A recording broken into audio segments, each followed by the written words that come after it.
કાલચક્ર કાલચક્ર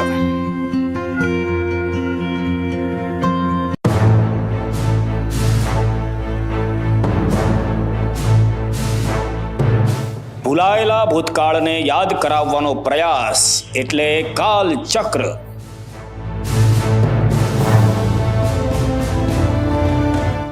એ કાલચક્ર એક એવું ચક્ર છે કે જેમાં શક્તિશાળી નેતાઓથી લઈને સામાન્ય લોકો એ કાલચક્રની અંદર આવી જતા હોય છે.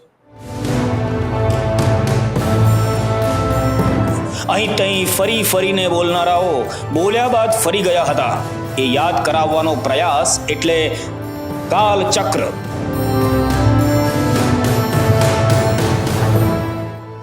નેતાઓ વચન આપતા હોય છે, પ્રજા સાંભળતી હોય છે, બંને વચ્ચેના જે કાલચક્ર સતત ફરતા રહે છે.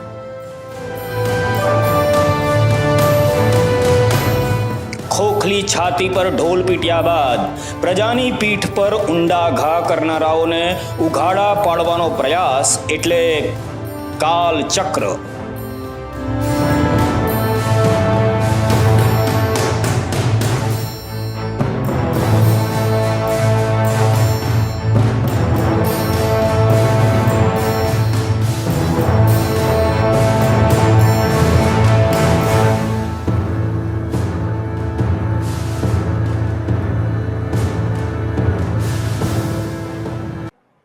લગભગ 24 વર્ષ તો પૂરા થઈ ગયા છે. તો એ કાલચક્ર જે ફરી ગયું છે નર્મદા નદીનું, નર્મદા નહેરનું, એ ખરેખર શું છે? અત્યારે આપણા એ સમયના મુખ્યપ્રધાન નરેન્દ્ર મોદીએ કહ્યું હતું. આમ તો એનું ઉદ્ઘાટન કેશુભાઈ કરવાના હતા, પરંતુ એના આગલા દિવસોમાં જ કેશુભાઈ પટેલની સરકારને ઉથલાવી દેવામાં આવી હતી. કેમ ઉથલાવી દેવામાં આવી બધા જાણ્યા છે. એટલા માટે એ ટર્નિંગ પોઈન્ટ સાબિત થવાનું હતું. એને આખી સરકારનું, ભાઈઓ બહેનો, આ સરકાર માત્ર ખેડૂતોને નર્મદાનું પાણી પહોંચાડવા માટે 6000 કરોડ રૂપિયા કરતા વધારે રકમ એકલા પાણી માટે ખર્ચી છે. આ વિચાર કરો, અમારી પ્રાથમિકતા કેવી છે. નમસ્તે દર્શક મિત્રો, હું છું દિલીપ પટેલ. કાલચક્ર આપણે સિરીઝ શરૂ કરી રહ્યા છીએ. એ કાલચક્ર એક એવું ચક્ર છે કે જેમાં શક્તિશાળી નેતાઓથી લઈને સામાન્ય લોકો એ કાલચક્રની અંદર આવી જતા હોય છે,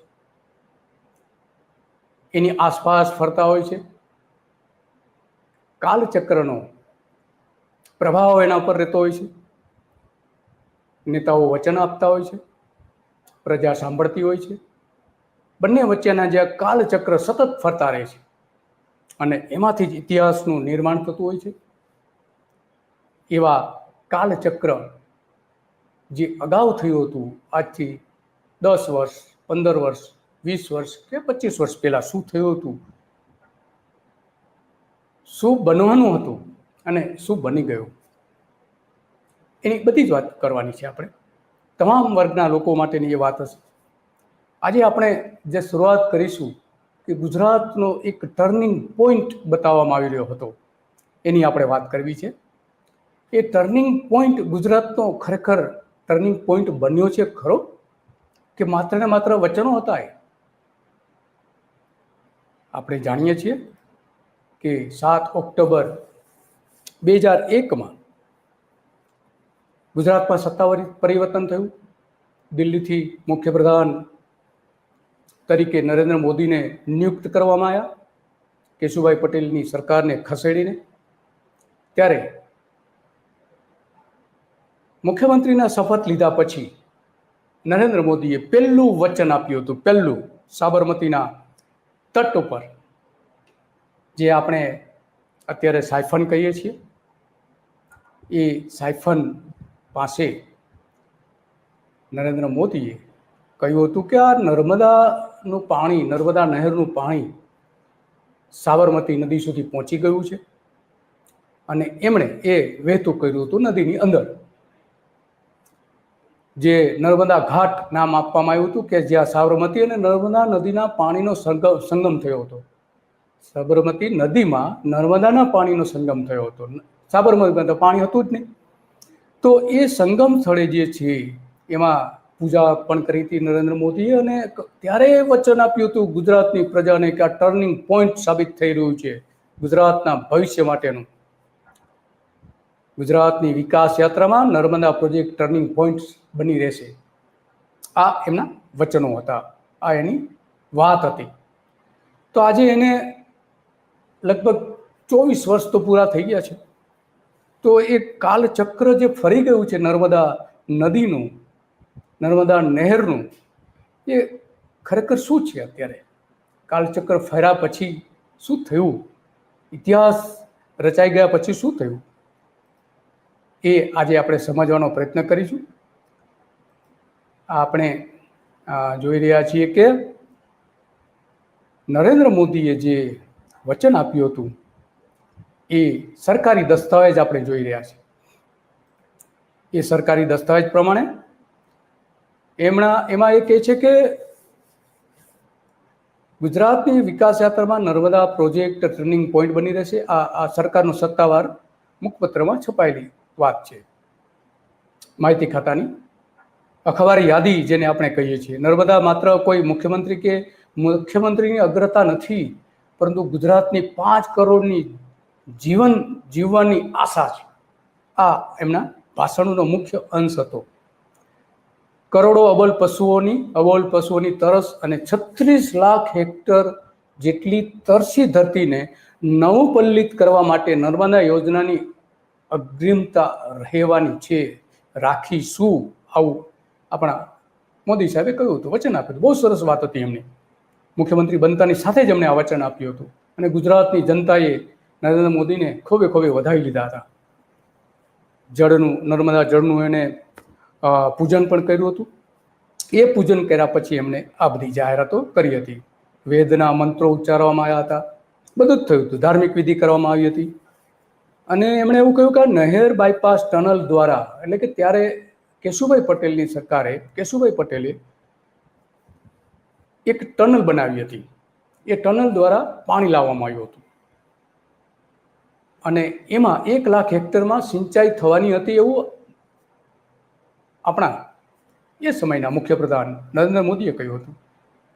આમ તો એનું ઉદ્ઘાટન કેશુભાઈ કરવાના હતા, પરંતુ એના આગલા દિવસોમાં જ કેશુભાઈ પટેલની સરકારને ઉથલાવી દેવામાં આવી હતી. કેમ ઉથલાવી દેવામાં હતી બધા જાણ્યા છે. એટલા માટે એ ટર્નિંગ પોઈન્ટ સાબિત થવાનું હતું.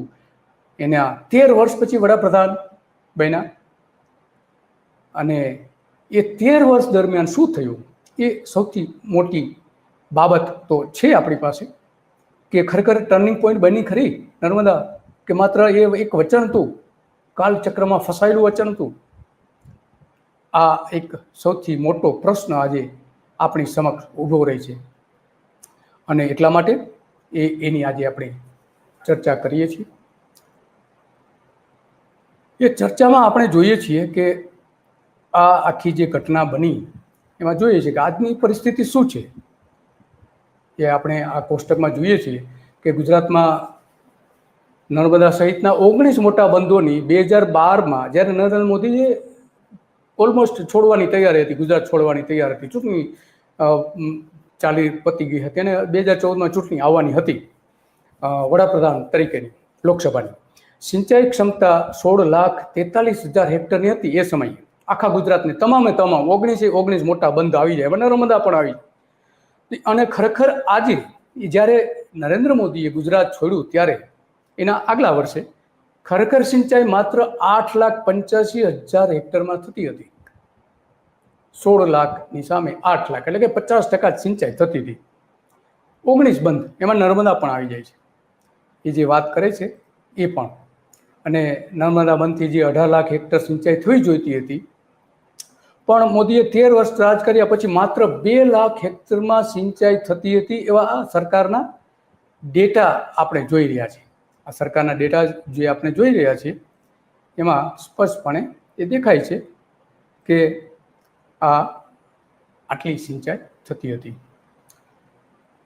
તો માત્ર 2 હેક્ટરમાં સિંચાઈ કેમ થતી હતી એ સવાલ આજે આવીને મોટો ઊભો છે, અને એટલા માટે આ બાબતો આજે આપણે ચર્ચા કરવી મહત્ત્વની બની છે. એ સમયે આપણા મુખ્યપ્રધાન નરેન્દ્ર મોદીએ શું કહ્યું હતું એ પણ સાંભળી લઈએ. એમણે જ્યારે કચ્છ નહેર શાખા અને ઉત્તર ગુજરાતની જે નર્મદાની શાખાઓની જે વાત કરી રહ્યા હતા એ પણ સાંભળીએ. એ સમયનો જે આ વિડીયો છે એ પણ જોઈએ આપણે. આખી સરકારનું, ભાઈઓ બહેનો, આ સરકાર માત્ર ખેડૂતોને નર્મદાનું પાણી પહોંચાડવા માટે 6,000 કરોડ રૂપિયા કરતા વધારે રકમ એકલા પાણી માટે ખર્ચી છે. આ વિચાર કરો, અમારી પ્રાથમિકતા કેવી છે. ભાઈઓ બહેનો, આપણા દેશમાં જે રેલવે છે, રેલવેના પાટા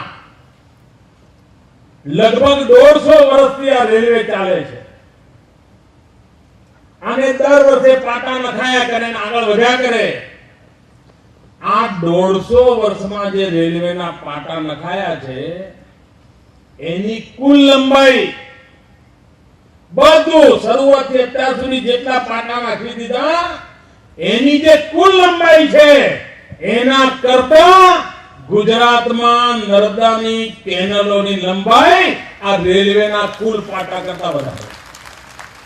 આખા દેશમાં 75,000 કિલોમીટર રેલવેના પાટા છે બધા મળીને, જ્યારે ગુજરાતમાં આ નર્મદા નદીનો જે પથારો પડવાનો છે એ 85,000 કિલોમીટર થવાનો છે.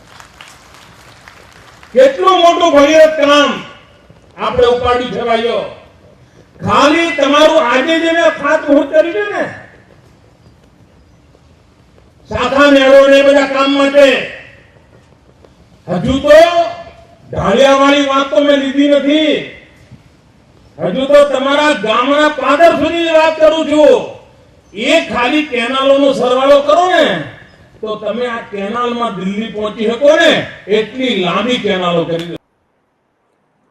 તો દિલ્હી પહોંચવાનો રસ્તો, નર્મદા કેનાલ, રેલવે ને બધી એમની સરખામણી કરી રહ્યા છે નરેન્દ્ર મોદી. નર્મદાના વાતો કરીને નર્મદા યોજના કેટલી સફળ છે એ બધી જ લોકો સમક્ષ, દેશ સમક્ષ આંદોલનો કરીને નર્મદા ઉપરના ઉપવાસ પણ નરેન્દ્ર મોદી ઉતરેલા. એટલે કે તમામ પ્રકારનું રાજકારણ નર્મદાનું ખેલીને દિલ્હી સુધી પહોંચી ગયા. એ કહે છે કે ભાઈ આ દિલ્હી પહોંચવાનો રસ્તો છે, દિલ્હી પહોંચી જાય એટલો રસ્તો છે.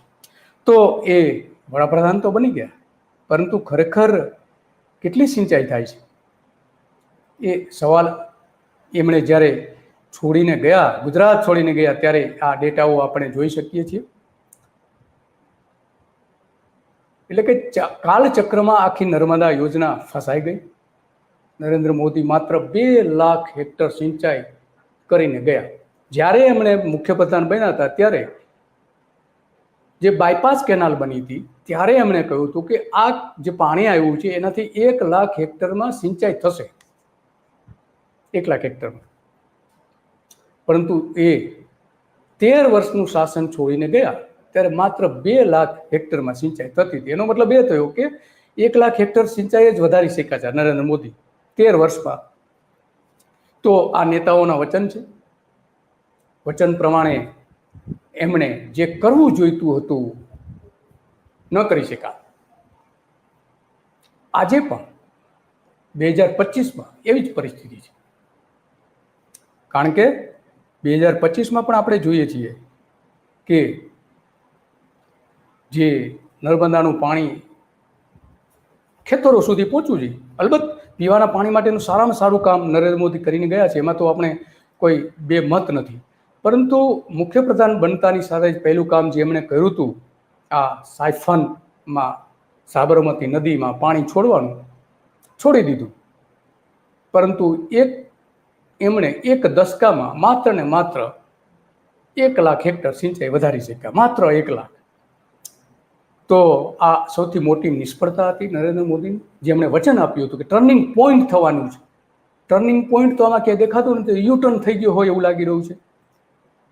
તો આ મૂળ વાત છે. અને જે કંઈ આપણા નેતાઓ કહે છે એ બધું માની લેવાનું કે ભરોસો મૂકી દેવાની આપણે જરૂર નથી. આ ડેટાઓ કહી રહ્યા છે, એના આંકડાઓ કહી રહ્યા છે, અને સરકારના જ આંકડા છે. આમાં આપણા બીજા કોઈના આંકડા નથી, સરકારે જાહેર કરેલા આંકડાઓ છે. અને ગંભીર બાબત તો એ છે, આ જ સરકારે જ્યારથી નરેન્દ્ર મોદીએ ગુજરાત છોડી દીધું છે ત્યાર પછી સિંચાઈના ખરેખર કેટલા આંકડાઓ છે એ 2013 પછી જાહેર નથી કર્યા. દરેક જિલ્લા પ્રમાણે કેટલી સિંચાઈ થાય છે, કયા યોજનાની કેટલી સિંચાઈ થાય છે, નર્મદાથી કેટલી સિંચાઈ થાય છે, એ બધું જ જાહેર કરવું જોઈએ. પરંતુ આજે પણ સરકારના સત્તાવાર વેબસાઇટ ઉપર ક્યાંય એ આંકડાઓ નથી મૂકવામાં આવ્યા. 10 વર્ષ થઈ ગયા છે. શું છુપાવે છે સરકાર? સરકાર એ છુપાવી રહી છે કે નર્મદા યોજનામાં ભલે સરકાર એવી દાવો કરતી હોય કે અમે 12 લાખ હેક્ટર સિંચાઈ કરીએ છીએ, પરંતુ વાત બિલકુલ વાજબી નથી. 12 લાખ હેક્ટરમાં નર્મદાની સિંચાઈ થતી હોય એવો ક્યાંય કોઈ રેકોર્ડ, સત્તાવાર રેકોર્ડ આપણે જોવો હોય તો જોઈ શકાય એવું નથી. ક્યાં જોવા જાય પ્રજા? તો આ નેતાઓ જે કરે છે એ ખરેખર શું પરિસ્થિતિ હોય છે એ આના ઉપરથી આપણે નક્કી કરી શકીએ. અને કાળચક્ર આ રીતે સતત ફરતું રહે છે. બસ આજે આટલું, અને આવી જ બાબતો ઉપર આપણે ચર્ચા કરતા રહીશું.